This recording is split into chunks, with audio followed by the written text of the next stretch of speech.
Welcome to part 2 of the read along of Blake's insane attorney's fees. This should be titled Unhinged in Manhattan. That's how bad it is.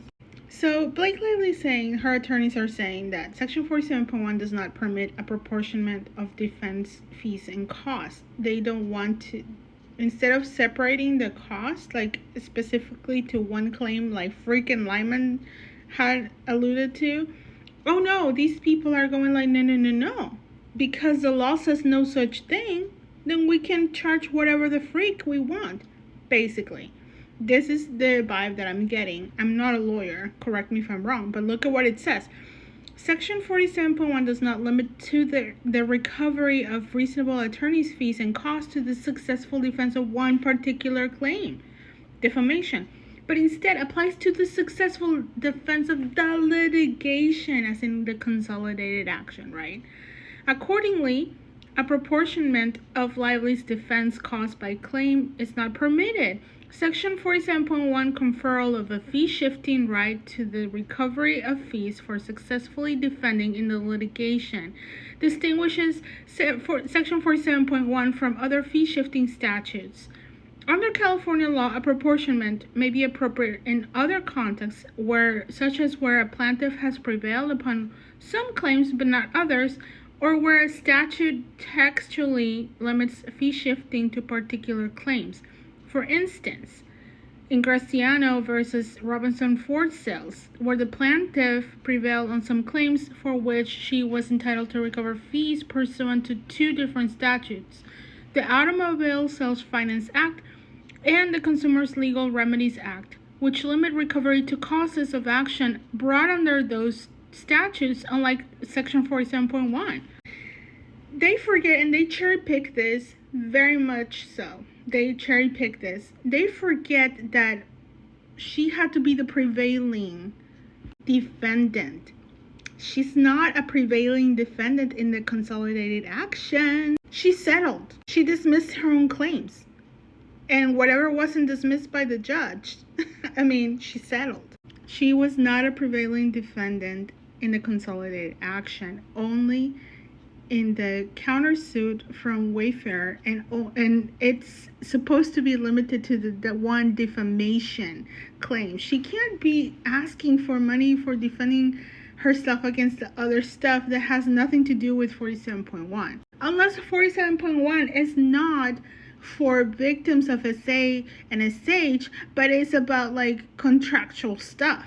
Make it make sense. This is so shameful, I can't. And thank you to Carol. I think that she's the one, from docketupdates.com, Carol. She's the one who allowed us to view all this. Actually, I think she purchased it. But look, this is from November. This is all after the litigation happened. This is all after the lawsuit was dismissed. And they want to charge for all the, upcoming deposition, spoliation, sanctions, and look how many pages of spoliation. Spoliations, sanctions. All this is in November. Still November. All of it, spoliation. Review opposition to spoliation motion. Finalized draft reply brief for further support of spoliation sanctions. Spoliation. Mind you, some of this is from 2026. The audacity. Review motion for summary judgment. This is not for the other action. She can't bill for this. She was not a prevailing defendant in this action that she's billing for. In January, that happened, expenses from February and January 2026. QC spoliation and sealing of documents in 2026. For the unsealing, they're really okay, this is invoice date, work date. Okay, this is from 2025. Okay, some of it is from March 2026. Telephone conference regarding damages, review, analyze sanctions and other orders.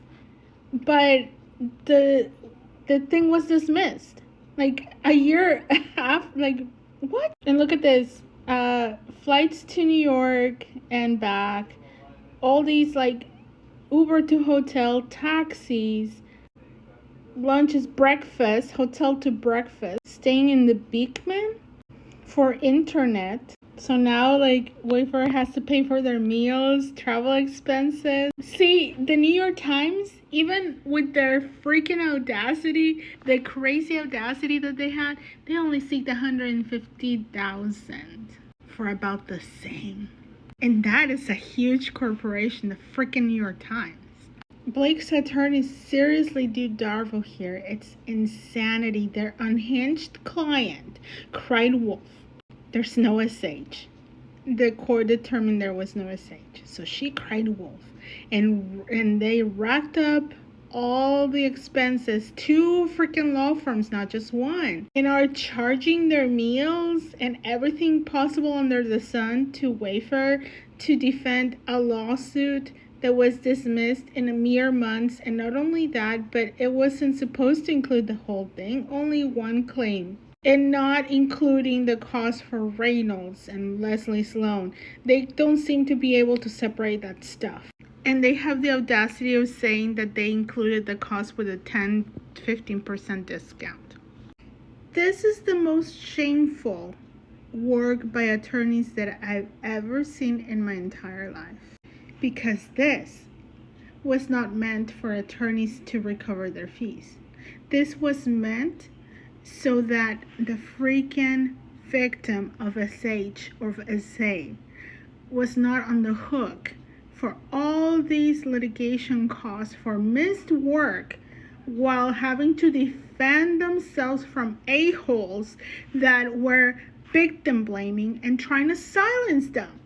Instead, Blake Lively weaponizes it, just like she weaponized the law and went after 107 content creators, just like she dumped thousands of pages at Jed Wallace's door in Texas, like not at his door literally, but you know what I mean. Same thing with this action. Wayfair had to sort through, or the attorneys had to sort through cookie recipes and articles about Blake's husband that were utterly irrelevant. Even the judge limited how many pages they can write to him because it was so bad, it was so wasteful. How many motions for sanctions? How many freaking... It was for PR, but Blake Lively did it. It wasn't Wayfair, and I'm just flabbergasted by this. It is beyond unreasonable. I have no words. Like, I need to sit down and ponder upon this and let it sink in. It's so sad that there's so many people that have absolutely no shame and will further victimize people because their clients are unhinged. In my opinion, allegedly.